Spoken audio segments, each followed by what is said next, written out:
अस्सलाम वालेकुम dear student. MTH 501 linear algebra lecture number 3 discuss करने लगे हैं। फर्स्ट ऑफ ऑल हम डिस्कस करेंगे linear equation. What is linear equation? We know that equation of straight line is written as the form y is equal to mx plus c।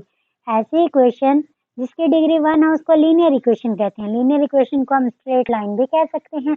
इसी तरह 2 dimension की linear equation क्या होगी? ये हमारे पास 2 dimension की लीनियर इक्वेशन होगी। Same है 3 डायमेंशन की लीनियर इक्वेशन क्या होगी? जिसमें 3 वेरिएबल होंगे। अगर n वेरिएबल्स हों उस लीनियर इक्वेशन को किस तरह लिख सकते हैं? n वेरिएबल तक इज इक्वल टू b।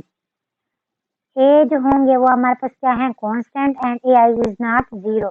इसमें तमाम एज जो हैं वो जीरो नहीं होने चाहिए। कोई एक आध जीरो होना चाहिए पर जो तमाम नहीं हो सकते। और बी जो है वो क्या है? कांस्टेंट है। Homogeneous linear equation. Linear equation के अंदर अगर b की वैल्यू इक्वल टू 0 पुट कर दें तो वो क्या इक्वेशन बन जाती है? Homogeneous linear equation. अगर 0 की जगह कोई और सिंगल वैल्यू आ जाती है 5, 3, 2 अप टू 1 कोई भी वैल्यू आ जाती है तो वो क्या होगी? Non homogeneous linear equation. अब इसकी एग्जांपल्स देख लें।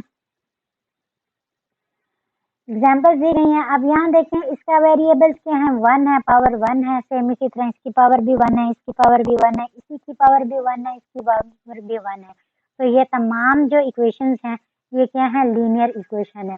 अब नेक्स्ट क्वेश्चन जो है उसको वो लीनियर इक्वेशन नहीं है। अब कैसे नहीं है? अब यहाँ देखें x1 और x2। अब ये देखें इसकी पावर भी 1 है, इसकी भी 1 है, पर ये मल्टीप्लाई हो रहे हैं तो ये क्या हो जाएंगी? 1 प्लस 1 2 हो जाएंगी। सो ये हमारे पास लीनियर इक्वेशन नहीं होगी, इसकी पावर 2 हो गई। तो आप इसको देखें इसकी पावर क्या हो जाएगी? 1/2। तो ये भी हमारे पास क्या है? लीनियर इक्वेशन नहीं है। System of linear equation. Finite set of linear equation is called linear system. System of linear equation. The variable of linear system is called unknown. अब वेरिएबल इसमें ये और ये सारे क्या हैं? वेरिएबल हैं। इसी तरह ये सारे इसमें वेरिएबल्स हैं। यहाँ पे भी बताया गया है। General system of linear equation. अगर n वेरिएबल्स तक कोई लीनियर इक्वेशन n अननोन्स हों तो उसको हम इसी तरह लिख सकते हैं। Solution of system of linear equations. हमारे पास n वेरिएबल्स के अननोन हैं, उसी तरह कोई भी वेरिएबल्स हैं, अगर उसका जो सोल्यूशन होगा वो क्या होगा? सिस्टम ऑफ लीनियर इक्वेशंस होगा। अब नेक्स्ट हमारे पास नोट है 3 possibility for the pair of straight line in x y plane. X y plane हमारे पास 3 पॉसिबिलिटी है। ये नोट्स हैं। फर्स्ट देखें, ये लाइन में भी पैरेलल और डिस्टेंट।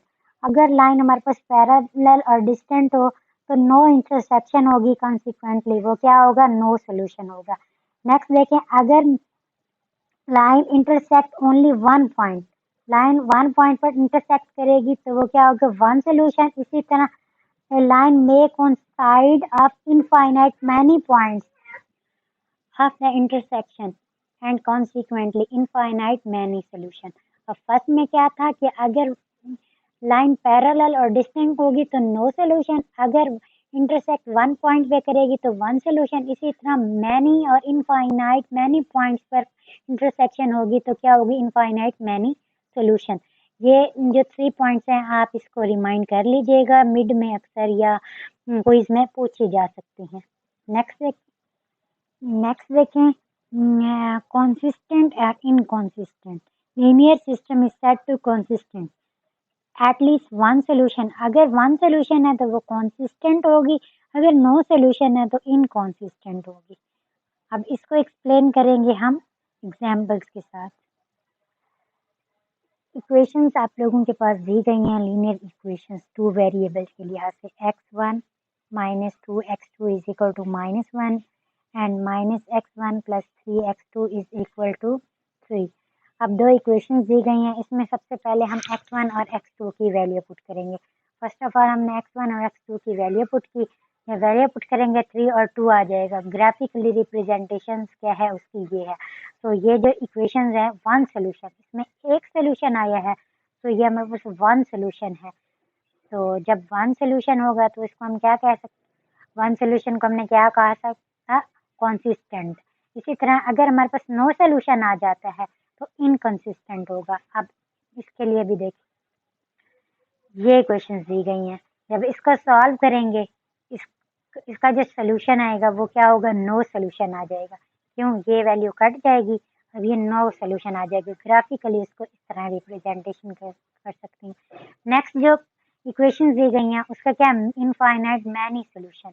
अब ये नो सोल्यूशन है तो इनकॉन्सिस्टेंट में आ गया, इनफाइनाइट मैनी सोल्यूशन। अब इस इक्वेशन के इनफाइनाइट मैनी सोल्यूशन हो जाएंगे। ग्राफिकली उसे इस तरह प्रेजेंट करते हैं। तो इसको हम मज़ीद एक्सप्लेन करते हैं अपने नोट्स पे। नेक्स्ट जो है हम उसको मैथमेटिकली एक्सप्लेन कर देते हैं। दो इक्वेशंस दी गई हैं। अब इन इक्वेशंस को हमने क्या किया है, सॉल्व किया है। ये कट जाएंगे, इसको सॉल्व करेंगे तो x2 इज इक्वल टू 2 आ जाएगा।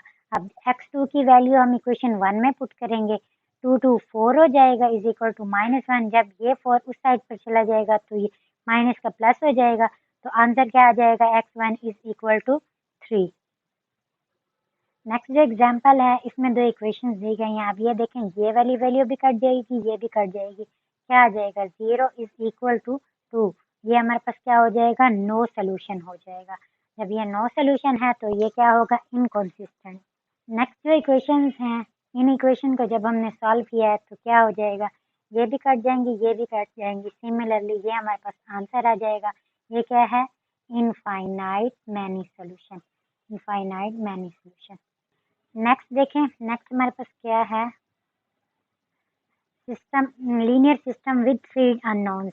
थ्री अननोन्स वेरिएबल होंगे, 1 2 एंड 3। थ्री अननोन्स है और 3 ही इक्वेशंस है। 3 इक्वेशन है तो उसमें क्या होगा, फर्स्ट क्या नो सोल्यूशन आ सकता है, 1 सोल्यूशन आ सकता है, इसी तरह इनफाइनाइट मैनी सोल्यूशन। अब इसको ग्राफिकली उन्होंने इस तरह प्रेजेंट कर दिया।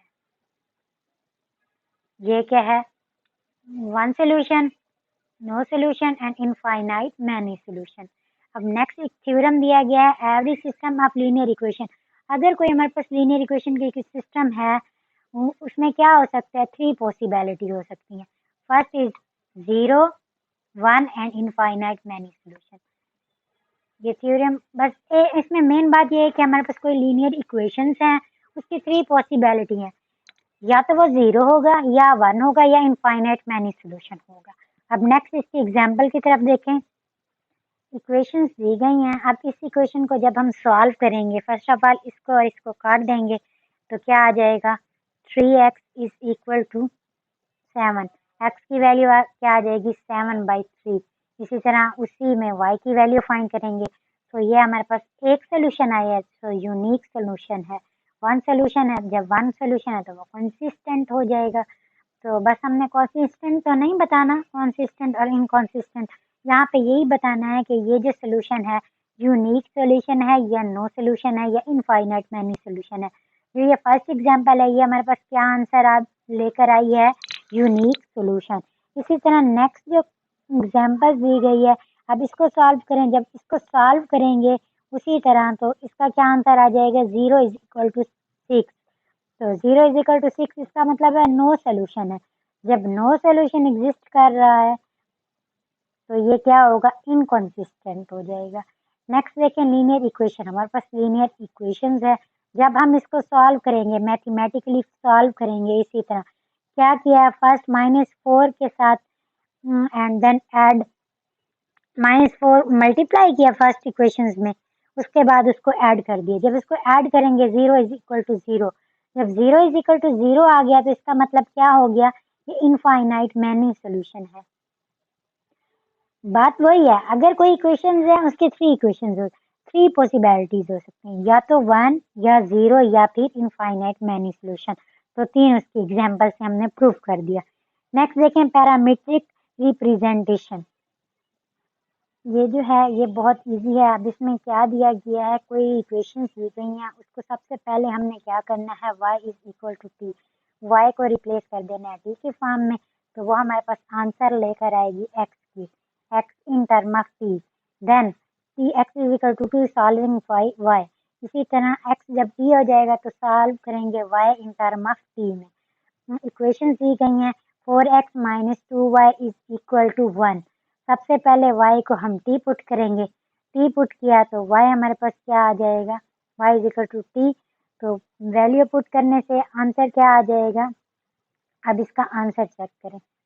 आंसर चेक करने से पहले आप ये देख लें कि पैरामीट्रिक रिप्रेजेंटेशन उसमें यही था कि पहले तो आप y को t पुट करेंगे।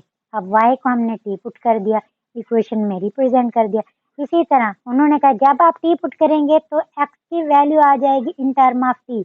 अब यहाँ देखें x की वैल्यू आ गई इन टर्म ऑफ t, इसी तरह y की भी वैल्यू आ जाएगी इन टर्म ऑफ t में। अब मजीद हम इसको सॉल्व करेंगे। अगर t is equal to 0, t को 0 पुट कर देते हैं तो x की वैल्यू क्या आ जाएगी 1/4। इसी तरह t को अगर 1 पुट कर देते हैं तो x की वैल्यू आ जाएगी 3/4। अगर t को -1 पुट कर देते हैं तो x की वैल्यू क्या आ जाएगी -1/4। नेक्स्ट हमारे पास इक्वेशंस दी गई हैं। इस इक्वेशन को जब हम सॉल्व करेंगे same as it is y को हम t पुट करेंगे। ये जो इक्वेशन है ये हमारे पास 3 वेरिएबल के लिए आते हैं x, y एंड z। अब x की वैल्यू निकालने के लिए हम y एंड z को हम t पुट करेंगे। जब y और z को t पुट करेंगे तो इन टर्म ऑफ x की वैल्यू आ जाएगी। सिमिलरली हम x की वैल्यू फाइंड कर लेंगे। अब फर्स्ट ऑफ ऑल इस क्वेश्चन को एक्सप्लेन करते हैं। y is equal to t1 is equal to 2, ये 2 हमें गिवन होगा। इसी तरह t2 की वैल्यू क्या होगी 3। जब हम इसमें पुट करेंगे तो x की वैल्यू क्या आ जाएगी 1। तो ये हमारे पास इक्वेशंस आ जाएंगी x1, y2 and z3 solutions क्या होगा वेरीफाई हो जाएगा।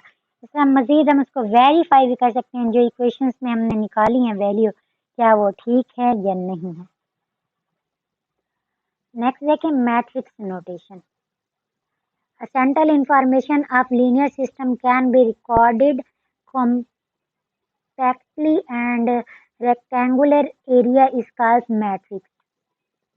ये इसकी डेफिनेशन है। नेक्स्ट देखेंगे हमारे पास इक्वेशंस दी गई हैं। इन इक्वेशंस को मैट्रिक्स में कैसे फॉर्म करेंगे x1, x2 and x3 is equal to 0। अब जो इक्वल टू 0 वाली फॉर्म है ये नहीं लिखेंगे, यही जर्नल फॉर्म लिखेंगे। अब यहाँ देखें 1, -2 एंड 1। इसी तरह x1 की नहीं है तो 0, 2 और -8, -4, 5 एंड 9। तो ये रो एंड कॉलम के फॉर्म में आ गई मैट्रिक्स। इसमें जो कोफिशिएंट मैट्रिक्स हैं वो सिस्टम ऑफ इक्वेशन है यानी मैट्रिक्स नोटेशंस हैं, जो अब हम इसको डिनोट कर सकते हैं BA के साथ। Solving a linear system. जब लीनियर सिस्टम को सॉल्व करते हैं किस तरह, in order to solve a linear system we use a number of method. First it can given below. अब नेक्स्ट देखें successive elimination method. In this method, x1 term is the first equation of the system is used to eliminate the x1 term of other equation. Then we use x2 term of second equation eliminate to x2 term and so on until we finally obtain very simple equivalent system of equations। अब इसको जो है मजीद आपको मैं example से बताऊंगी ताकि आपको मजीद सॉल्व हो। अब इसमें इन्होंने बात यही की है कि x1 को जब एलिमिनेट करेंगे तो x1 की इक्वेशन आ जाएगी, बाकी वैसी रह जाएगी। इसी तरह x2 को करेंगे तो x2 की वैल्यू आ जाएगी, बाकी एज इट इज रहेगी। अब इसी तरह आप इसको एक एग्जांपल से मजीद अच्छी तरह समझ आ जाएगी आपको।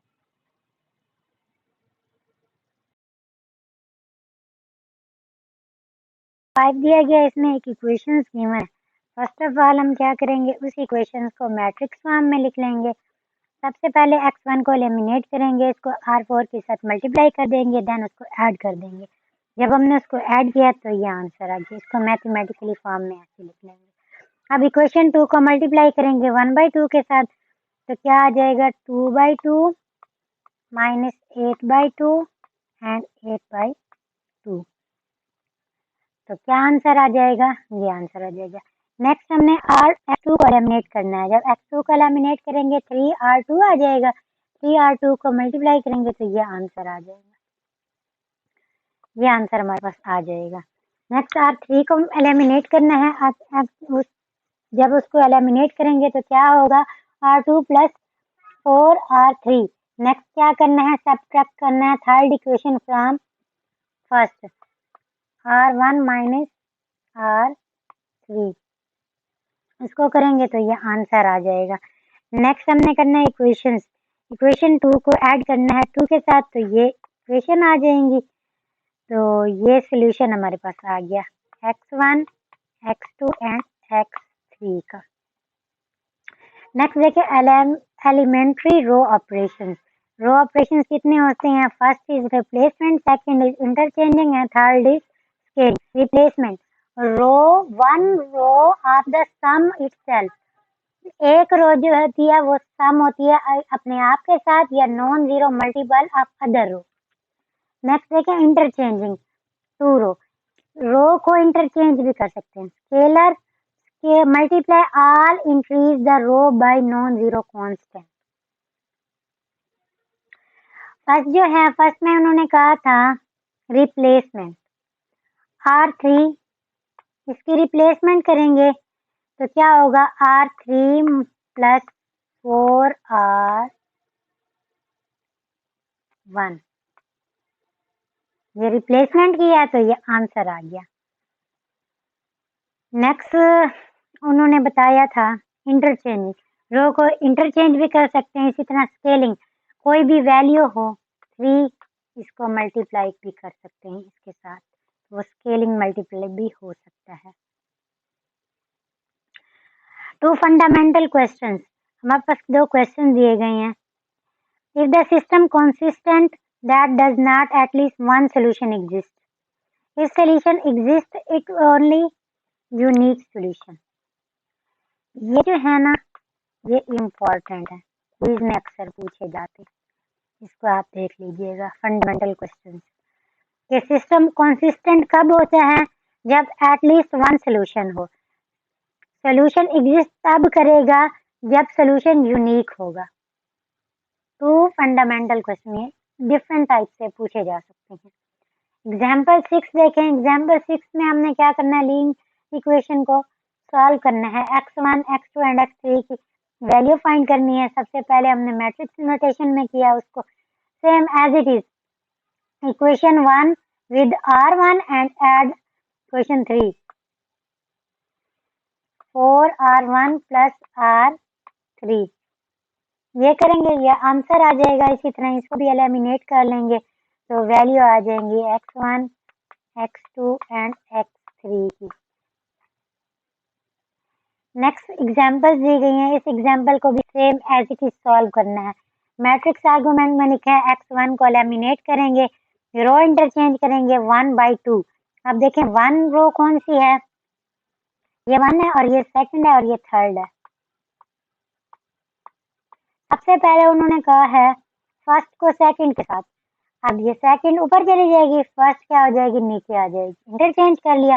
फिर जो फर्स्ट इक्वेशन अब हमारे पास बन गई है उसको मल्टीप्लाई करेंगे 5 के साथ, उसके बाद क्या करेंगे? -5/2 ऐड कर देंगे तो ये आंसर आ जाएगा।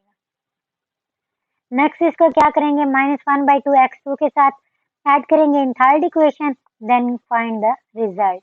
अब इसी तरह ये जो रिजल्ट है इसमें ये वैल्यू पुट करेंगे। अब यहाँ देखें सिस्टम क्या है? इनकॉन्सिस्टेंट है। क्यों? क्योंकि यहाँ पे नो सोल्यूशन आ रहा है।